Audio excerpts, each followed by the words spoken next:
Olá pessoal, meu nome é Anderson Vieira, esse é mais um vídeo aqui do canal e hoje a gente está aqui novamente com uma listinha que pode surpreender muita gente, porque hoje nós temos aqui algumas músicas muito famosas, algumas delas que até marcaram época e que talvez nem todo mundo aí saiba que elas são covers ou regravações. Qual a diferença entre esses dois termos?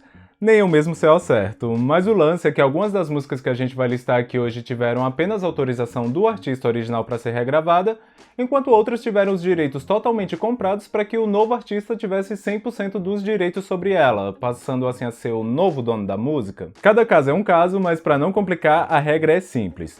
Músicas que foram oficialmente lançadas por um artista, mas que fizeram o mesmo sucesso ou até mais na voz de outros. Vamos lá? Só lembrando que os trechos das músicas precisam ser curtinhos pra gente tentar não ter problemas com direitos autorais.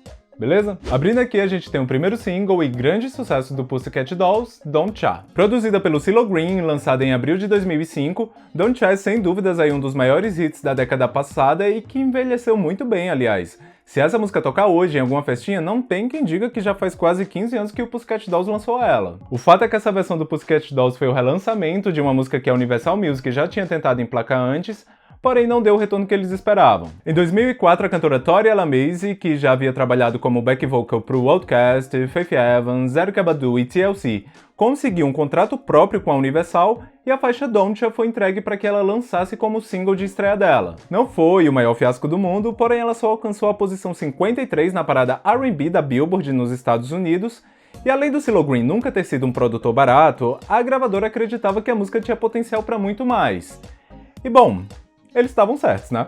No ano seguinte, a música foi regravada pelo Pussycat Dolls, ganhando pequenas alterações na produção e trazendo a participação do Busta Rhymes, e daí sim ela se tornou o hit que foi. Don't Cha posteriormente recebeu uma indicação ao Grammy por melhor gravação pop de duo ou grupo e ficou por 3 semanas em segundo lugar na parada de singles americana, barrada apenas por We Belong Together da Mariah Carey, que segurou o pódio por um total de 14 semanas. Nesse primeiro caso, me parece bem seguro dizer que Don't Cha é um bom exemplo de que uma música pode flopar apenas por não cair nas mãos certas.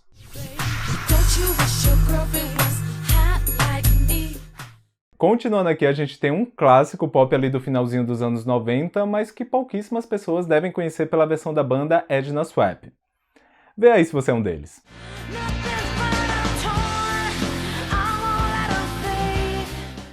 Em 1997, a australiana Natalie Imbruglia ganhou o mundo com seu single de estreia Torn.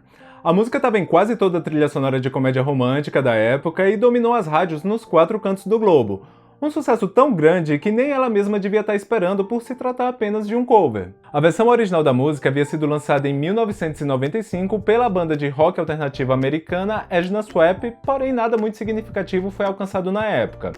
Algo bem diferente de quando a RCA adquiriu a licença para que a Natalie regravasse ela para o seu álbum de estreia, Left of the Middle. Assim como vem acontecendo com alguns vídeos mais antigos de grandes hits, o clipe de Tom foi remasterizado, e se vocês quiserem ir lá matar a saudade, podem ir sem medo de sofrer com aquela imagem toda pixelada dos vídeos de 480p. Aliás, eu até recomendo vocês irem lá de qualquer forma, porque é uma outra experiência reassistir aquele vídeo que a gente sempre viu em baixa qualidade em HD.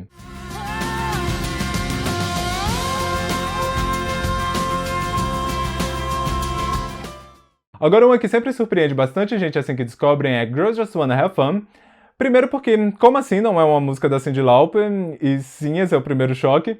E segundo porque ela nem foi originalmente lançada por uma garota. A primeira versão de uma das músicas mais famosas de todos os tempos foi originalmente lançada pelo cantor americano Robert Hazard em 1979, porém como ele não tinha nenhuma gravadora na época, nenhum grande contato na indústria, alguns anos depois ele acabou vendendo a música para a equipe da Cyndi, e em 1983, Girls Just Wanna Have Fun ganhava o seu lançamento mundial. Quem conhece a música certamente já deve imaginar que algumas mudanças precisaram ser feitas antes que a Cyndi gravasse, porque enquanto a versão original era mais de um ponto de vista masculino, a que o mundo conheceu era um grande hino feminista. E até por isso que o próprio Robert nunca se descabelou por ter vendido uma música que depois se tornou o rosto de uma geração.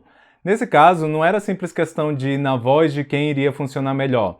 Era todo um contexto envolvido. Girls Just Wanna Have Fun recebeu 3 indicações ao Grammy, ganhou apenas por melhor videoclipe, merecia bem mais, porém muito mais do que prêmios, a música conseguiu vencer algo muito maior que foi a prova do tempo. Além de que nesse caso do Grammy, ela perdeu de gravação do ano para Tina Turner com What's Love Got to Do With It. Ou seja, nem dá pra gente dizer que ela perdeu pra um Who qualquer que ninguém lembra. A gente já vai continuar, mas antes já deixa o like aí no vídeo para dar aquela forcinha na divulgação, porque toda vida que eu esqueço de pedir, eu vejo que os números caem bastante. Então, essa é a hora. O próximo caso que a gente tem aqui é um bem mais recente, não chegou a ser lançado como single, mas é uma das músicas mais conhecidas do I Am Sasha Fierce da Beyoncé. Tô falando de Smash Into You. Em 2004, um jovem cantor em ascensão chamado John McLaughlin lançava o seu auto-intitulado álbum de estreia de forma independente. Posteriormente veio o EP Songs I Wrote and After Recorded, até que em 2007 veio a sua grande oportunidade com um disco Indiana, lançado pela gravadora Def Jam. Eu escutei tanto esse CD na época, eu tinha quase certeza que o John ia estourar no nível o que Ed Sheeran é hoje, porém ele só ficou no quase. Ele até que teve alguns momentos que parecia que a coisa ia decolar, quando ele quase ganhou o Oscar com a música que ele fez pro filme Encantada, ou quando o Beautiful Disaster entrou na trilha sonora de vários blockbusters da época, porém sempre foi aquele quase. Mas como na época eu acompanhava ele bem de perto, eu lembro que eu até cheguei a entrevistar ele por e-mail pro Original Tune. No meio desses lançamentos iniciais, ele tinha uma música chamada Smack Into You, que pra minha surpresa, tempos depois eu vi ela no disco da Beyoncé. A música é basicamente a mesma, não muda nada nem na letra, nem na melodia, tanto que eu até estranhei quando na época ela apareceu como compositora de uma música que já tinha sido escrita e gravada anos antes. Porém, eu acho que esse é um daqueles casos em que foram comprados todos os direitos. Eu nunca entendi muito bem, mas eu acho que deve ter sido isso. Porque agora que eu lembrei que a única diferença na real é que a versão do John se chama Smack Into You e a da Beyoncé Smash Into You. Mas eu não acho que você mudar uma letra no meio de uma palavra dê direito a você a se tornar compositor de uma música. Ou talvez até dê, dependendo do contexto em que ela se encaixe, dependendo do que vai mudar na intenção da música. Mas enfim, esse foi o caso e só pra constar essa é a minha baladinha favorita do Sasha Fierce. Olha aqui ó, só de lembrar daquele high note.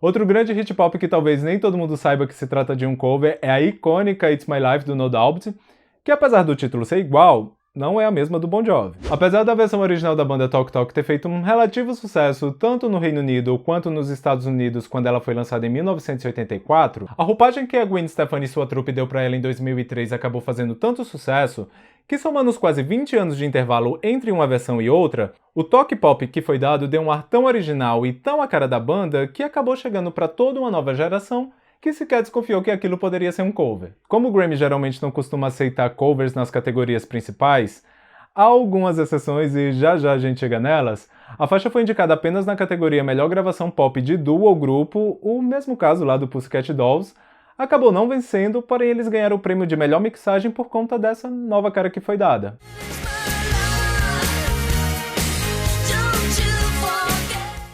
Voltando aqui aos clássicos, e nesse caso é uma das músicas mais conhecidas da história, a gente tem aqui a Will Always Love You da Whitney Houston, que foi originalmente lançada numa versão bem diferente. Esse já é um caso bem conhecido porque em qualquer lista do gênero ela é citada, mas para quem nunca ficou sabendo, o tema do filme O Guarda-Costas foi originalmente lançado em 1974 pela Dolly Parton. A versão da Dolly fez um grande sucesso no gênero country, e uma curiosidade é que ela foi lançada no disco Jolene, e foi justamente o single que veio logo em seguida do maior hit da carreira dela.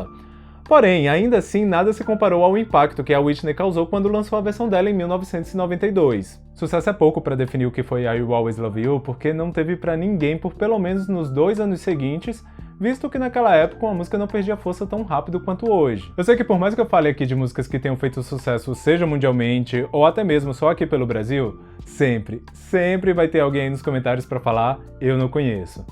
Mas esse é um daqueles casos que eu acho que todo mundo aí deve conhecer, nem que seja só pelo meme do Tony Stark. Como eu disse no exemplo anterior, o Grammy geralmente não costuma aceitar regravações nas categorias principais, mas nesse caso a Whitney acabou vencendo os prêmios tanto de gravação do ano como gravação pop. Música do ano realmente não ia dar porque afinal era uma composição que já existia há quase 20 anos. Voltando novamente para algo mais recente, uma música que me surpreendeu um pouco quando eu percebi que muita gente não conhecia a versão original é Dance on My Own da Robyn, que hoje é muito mais atribuída ao Callum Scott. Em 2010, a Robyn voltou a ser um nome bastante popular no mainstream com o primeiro single do álbum Body Talk. É o álbum da vida aí de muita gente na faixa dos 20 aos 40 anos. Dance on My Own pode até ser tida como um clássico contemporâneo, Porém, numa época de redes sociais, um viral pode atingir muito mais público do que uma divulgação tradicional de gravadora. E foi exatamente esse o caso do Calum. Após o jovem, até então anônimo, se apresentar no Britain's Got Talent, a audição dele se tornou tão popular na internet, talvez até a mais popular depois do fenômeno Susan Boyle, que a versão dele de Dance on My Own acabou alcançando muito mais pessoas do que a da Robyn. E como posteriormente ele acabou ganhando autorização para lançar a versão dele como single, teve clipe e tudo mais, o vídeo dele tem mais views, a versão dele vendeu bem mais, nas paradas alcançou posições mais altas, tudo. Pra quem é fã da Robyn, é um pouco difícil engolir que a versão dela, que nem é tão antiga assim, tipo, é dessa década ainda, acabou ficando em segundo plano, pelo menos em questão de popularidade, porque de toda essa lista, esse é o único caso que eu acho que a regravação ficou mais chata. Mas cada um com sua opinião, né?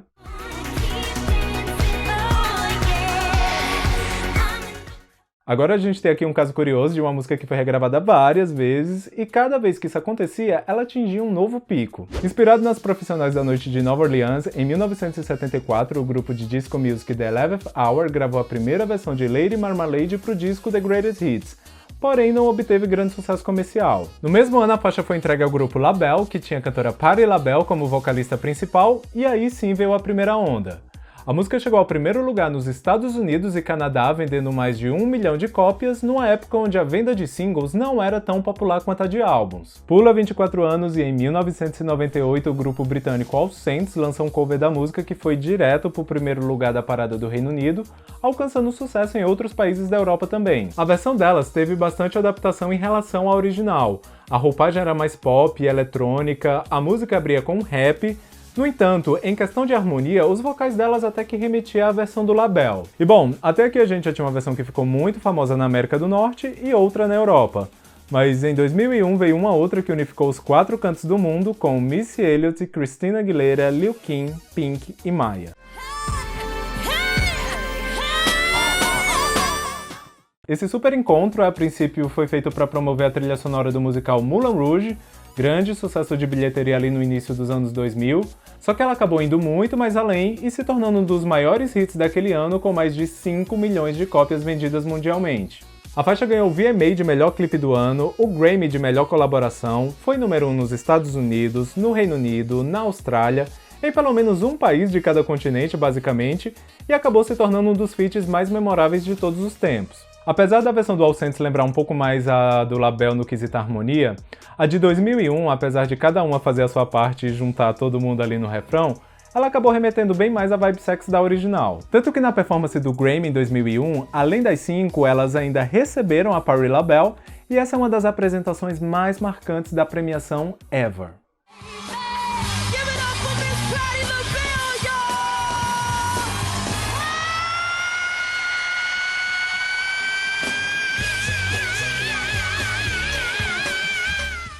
Eu tinha pensado em incluir alguns nomes nacionais aqui, mas eu fiquei com receio de que fosse muito óbvio, tipo, Sozinho não é do Caetano Veloso e sim do Peninha. Mas só pra não ficar sem citar nenhum, vocês sabiam que a música Primeiros Erros do Capital Inicial é na verdade de um cantor chamado Kiko Zambiak? A música foi lançada em 1985 no disco Choque, chegou a tocar razoavelmente bem nas rádios aqui do país, mas foi quando o Capital fez um cover dela no acústico MTV da banda que ela ganhou o país inteiro. É aí também uma outra música que também marcou uma geração e que talvez nem todo mundo saiba que se trata de uma regravação. Bom pessoal, espero que vocês tenham gostado desse vídeo, falem aí se algum desses covers surpreendeu vocês, ou talvez mais de um, porque se tiver ficado legal a gente faz uma parte 2 com alguns exemplos que ficaram de fora. Tem vários aí que dá pra gente comentar depois. Eu, aliás, estou acumulando várias partes 2 de vídeos, mas uma hora elas começam a sair. Se você tiver gostado desse vídeo, deixa o like, se inscreva aí no canal se ainda não é inscrito, compartilha aí com o pessoal, aquele esqueminha, beleza? Por hoje é isso e vamos nessa!